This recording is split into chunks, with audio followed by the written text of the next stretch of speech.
Hello there, my friend, and welcome to the Ayurveda and Psychology podcast. I am Charlotte Skogsberg, your host for this podcast. I am enchanted to meet and to take you with me on this journey into the human psyche, viewed from the holistic approach of yoga and Ayurveda, and viewed from the modern man approach of clinical psychology and psychoanalysis. So have something nice to drink next to you, maybe a cup of tea, have a seat, or go out for a nice walk in nature maybe. Enjoy.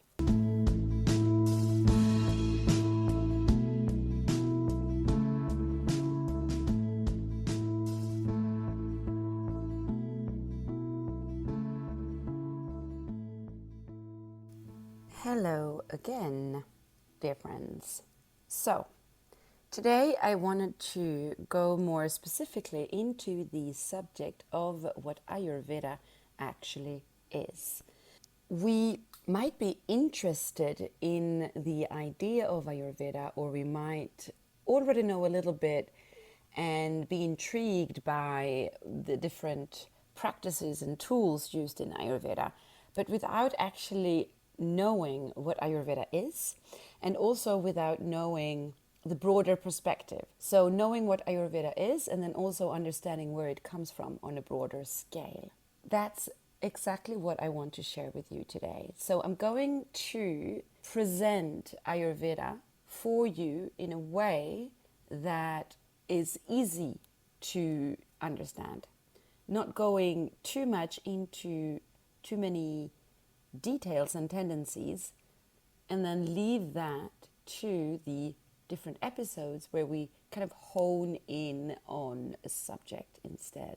Many of us know of Ayurveda as a type of cooking, maybe, thinking that it's, like I did anyway when I first got in touch with it, the Indian way of cooking, which in itself is not wrong actually, but that's of course not what Ayurveda is.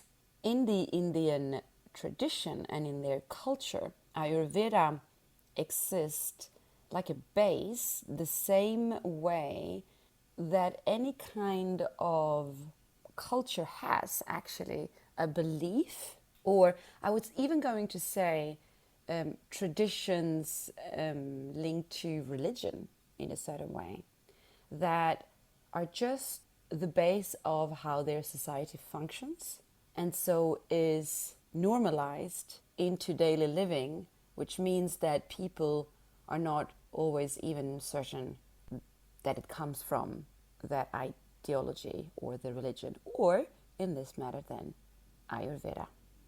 I would even have actually some time ago an Indian boy making a comment on one of my posts where I was cooking from the perspective of Ayurveda and just showing it in my social media, and it was basically cooking with lentils and rice and such, and he commented that that's not Ayurveda, that's just how we eat in India. And I said, well, actually your cooking is usually actually based on Ayurveda, so it is.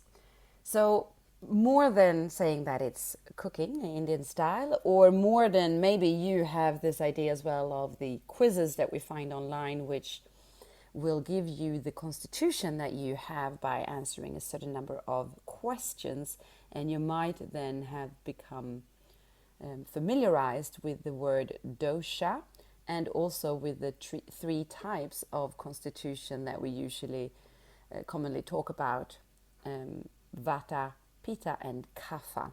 But you might not have too much detail around it, and more so you might then also have seen these kind of practices and tips online. It's also very trendy at the moment, which is great, by the way, without understanding in what way one thing is related to the other, which is perfectly understandable if you don't know the base of Ayurveda. So this is really my hope with this episode today. In this episode today, I want to begin on the broad scale of the 5 elements and the universe. So we'll hone into the specific human being after a bit. Now, this means that in Ayurveda, basically we start from the perspective that the universe exists in a duality of two things, which is spirit and matter, or energy and matter, if you will. And energy is transformed or manifested in the physical form of matter. Energy and matter then is in its biological form represented by 5 elements. We have from dense to more subtle, starting with earth, water, fire, air, and space, or ether, we call it as well. Now, these 5 elements then are the building stones of everything that is actually touchable, let's say, anything that is transformed into matter. And Ayurveda then takes this further. The way the 5 elements interact with each other is also narrowed down then to their biological form, which is in their Ayurvedic terms called doshas. These doshas, I'll refer to it as doshas, or constitution actually, are then the combination each time of 2 of the elements. So this means that the 2 elements of water and earth, or it's actually earth contained in water, constitutes the dosha that we call kapha. So it's the very dense one. It's because the 2 elements are very dense and heavy. And then we have the element of fire contained in water. So predominantly fire, but contained in water, which makes it a little bit more solid. And that is then represented by the dosha pitta. And then finally, we have the lightest of the 3 and the lightest of the elements, air, contained in ether or space, which is represented then or manifested in the dosha of vata. So very much we talk about the 5 elements, but even more so, we're very interested in how they're represented in nature and in ourselves through the doshas. And that you will come to understand the more I talk about Ayurveda as well. Now, these 3 doshas, we will find them on the external environment. So everything that is around us in nature, and we will find them in the internal environment, which means inside of us as well. If we would look into nature around us, we can see these constitutions or these doshas represented quite easily, and it gives us also a more clear idea of what they are. We could see, for instance, that the animals, if we look at animals, we could look at a small bird. And a small bird is very light and it's very dry and it moves a lot. So therefore, in the Ayurvedic terms, the bird is mainly or dominant in the Vata dosha, because the Vata dosha has then the qualities of air and ether, because that's what it is, right? And so what is air and ether? Well, it's constantly moving and it's pretty dry, because that's what wind and air is. And it's very light, of course. Air has no weight whatsoever. If we would look instead at a feline animal like a lion or a tiger, for instance, we could see in this animal that there's still a certain lightness and mobility, but it's heavier than the bird, and it's also more actionable, let's say, in its way of moving. The bird we could see would maybe fly around like basically all the time or quite a lot, whereas the feline, the lion, can be still, and then when it decides to move, it's because it's honed in on, for instance, a gazelle that it wants to chase and eat. So it's very actionable in that sense. And then when it takes action, it goes fast and goes straight for it, if you see my point. So we see in a feline very much the movement and the lightness as well, because they can move without basically being heard, right? Like a cat. But at the same time, there's something a little bit more dense in there, which is actually that we find the element of fire. And that combination of fire and fire and air will also bring this smooth way of moving for the feline. And then if we would look into another animal, like for instance an elephant, or let's say a turtle, we would see something much denser, something much slower, and that also lives for a much longer time. So they're much more filled up by earth and water, or the kapha dosha. And so if you would just, in your mind's eye now, represent these three animals that I've given to you, the bird, the feline, and the elephant, for instance, or the turtle, whatever you prefer, you can then see all these qualities that you know that they have anyway, and that is very much representative of the qualities of each and one of the doshas. We could also look into the plants, for instance, and the trees and all of that, and also see the difference in one's same, let's say, type of flora. For instance, let's talk about leaves on a tree or of any kind of plant, and we can notice that there are some leaves that are very vata type, and there are some leaves that are much more kapha in nature. And we could also notice that very often they are represented in different parts of the world, that are also these parts of the world represented by these doshas, more or less.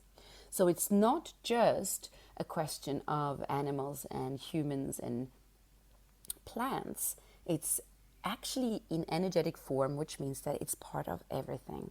If you would look into the Northern Hemisphere and the Europeans, for instance, or North America, and then also maybe on the other side of the world, I would imagine parts of New Zealand, for instance, I haven't been, so I'm not sure, where you would find more of the dryness and the windy kind of climate, for instance, you would also see that the leaves of the trees and the plants there are usually thinner and drier, and they can break quite easily. So that has a quite strong vata component to it. Whereas in the tropics, or in the jungle, in a rainforest, for instance, you can more easily find the kapha component, for instance, so the heaviness and the water, and even quite cool, especially if you go into the jungle, right? Even if it's in a warm climate. So you will also find thicker texture on these kind of leaves. So you will find that whatever is born and grows into a part of the world will have the qualities of the specific dosha that is also dominant in nature or in the atmosphere there. And that's where it also becomes very interesting when we start to speak about human beings. Because actually, one of the things that I find very interesting is that we can directly link the way we need to live in order to be in balance with ourselves to the atmosphere and the climate where we live, which is so natural, right? But that we have become very disconnected from. It basically means that we could find balance by simply tuning into what our true nature is, which is actually the basic message from Ayurveda originally, and of yoga for that matter as well. Where imbalance happens is actually when we forget who we really are. Really, that is actually the message from both of these two sciences that are actually called sister science. And it's so true on so many levels. And it's so true if we look at the world that we're living in today.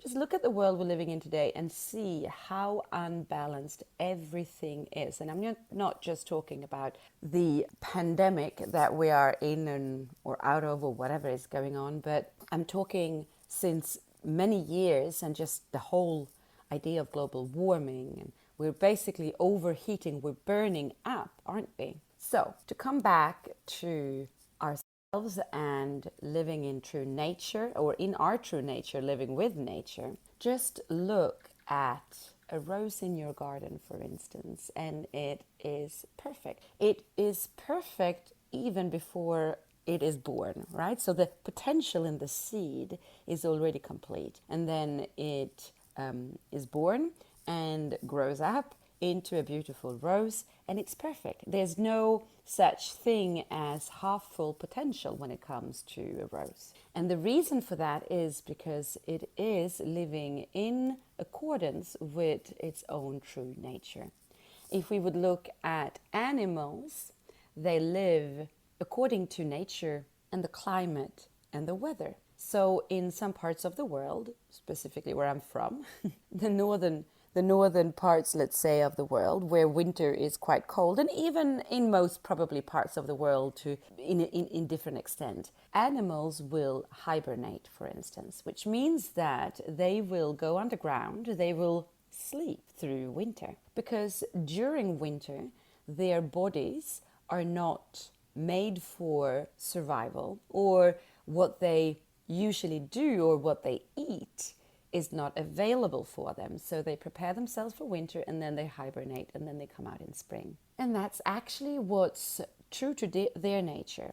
Now, as human beings, we have completely disconnected with that. Well, more or less from the day that we started to domesticate crop, I guess, in a certain way. But more so also when we, for instance, when we found electricity and we started to use electricity. Because all of a sudden we were capable of doing things that we are not capable of doing when we just live with nature, such as being up at night, or staying in an ice cold AC room when it's hot outside, or other things like that. So basically, we have disconnected from our true nature. And what is our true nature then? So we have, just like modern science would describe it, the roots from our parents, the DNA of our parents. There's more than our parents actually that will define what our own personal constitution will be. But the basis is what is our the constitution of our parents, right? So two people coming together making a baby, they have their own personal constitutions of these three doshas. And the child will then get those qualities as well. Now, depending on when in time and where in time, where in location, of course, that the conception happened. Not birth, but the conception. You will also have another variable in the constitution that you will have when you are born. So this means that if you are born in a part of the world where Vata is the dominant, then you have quite a strong percentage of Vata already in your constitution. If you are born, let's say, in spring, it's also part of a kind of Vata time, then maybe your Vata will be even higher in the percentage due to that. And also depending on then, therefore, your parents. So there's several things that play a role in how your constitution comes to be. You then have the 5 elements, obviously all of them in you, in order to actually make the biology of your body and also the energy of your psyche and all of the rest. Now, there is a ratio of these 3 doshas that will always be what your true nature is. Some people get the wrong idea that they need to balance out the 3 doshas. So let's say that I have a very strong fire element, I have the Pitta very strongly. some will have the idea that this means that I need to reduce it and increase my kapha, for instance. And that is not the case, okay? We do not change, we cannot change, actually, our original constitution. And if we try to change it, and believe me, I've been there before I understood what I was supposed to be doing, then we will definitely bring ourselves even further away from balance and into dis-ease instead of ease. So, we are born with a specific percentage of each and one of the three doshas.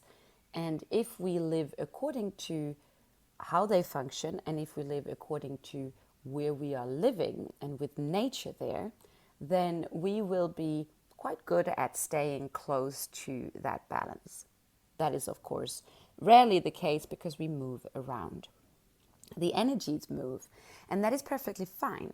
Now, this is where it becomes essential to realize our interplay, our interaction with the environment around us. Because you see, it's not a bad thing per se that our doshas, our energies, move around.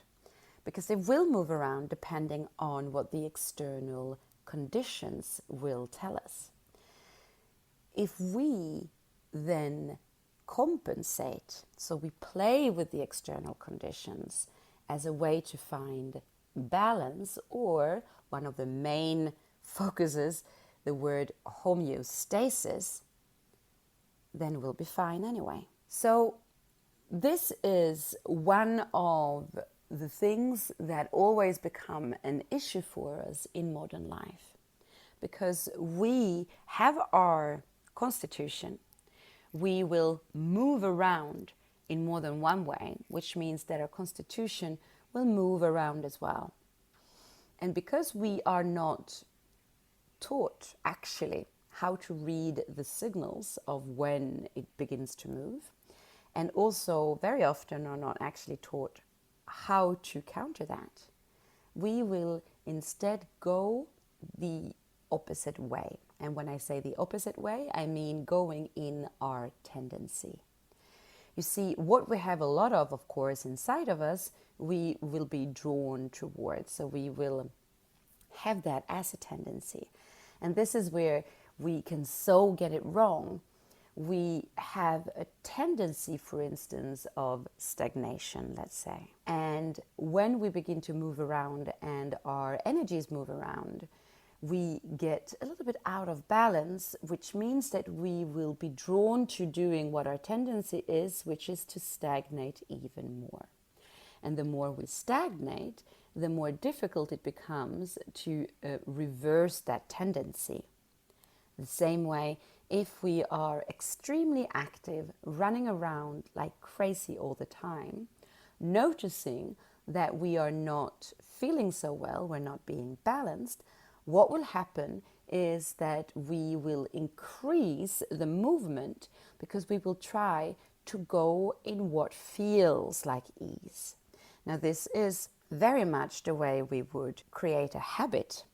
And what a habit is that makes things easier for us is also how we become actually addicted to certain things. So it's very fascinating for me to see that the way we are and the tendencies we have when we are moving away from balance are tendencies to go towards what just seems easy. And going towards what just seems easy will actually aggravate the imbalanced state.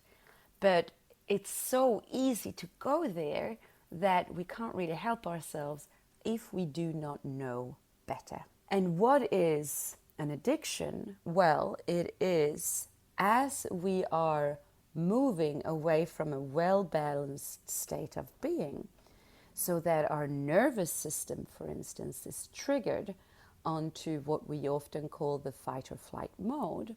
What happens on a more biological level, let's say, if we would use those terms, is that the part of us that we sometimes call the old brain, the reptilian side of us, will take over from our reason and it will want to go towards where there is a reward.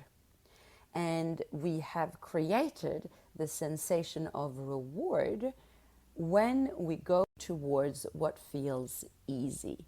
So over the course of the episodes concerning Ayurveda, we will more specifically look into the different ways we are in balance and how we happen to get out of balance with our own personal constitution. And the way that we will then weave in the psychological part is more specifically on the tendencies that we have to go towards what is easy, which means to go towards what will actually aggravate our imbalance already, our tendencies. And this is where it's interesting to then have this approach from the Eastern perspective of Ayurveda, as in how to bring ourselves back into balance, how to live in balance with nature, and the Western perspective of these tendencies to reach for ease, using the idea of the nervous system and how we are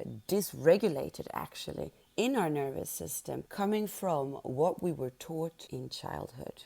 So it all goes together really beautifully, and that is really my viewpoint, my perspective. It's where I'm coming from in this podcast.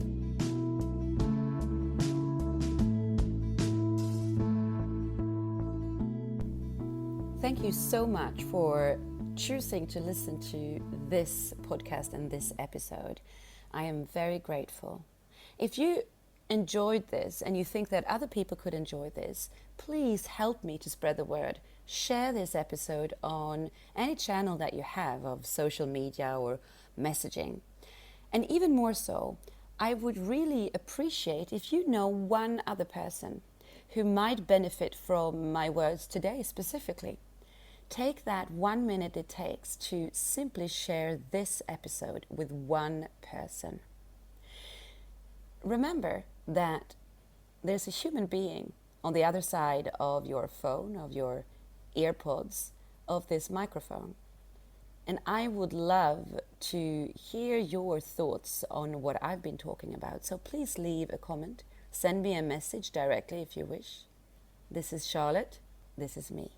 See you next time. Namaste.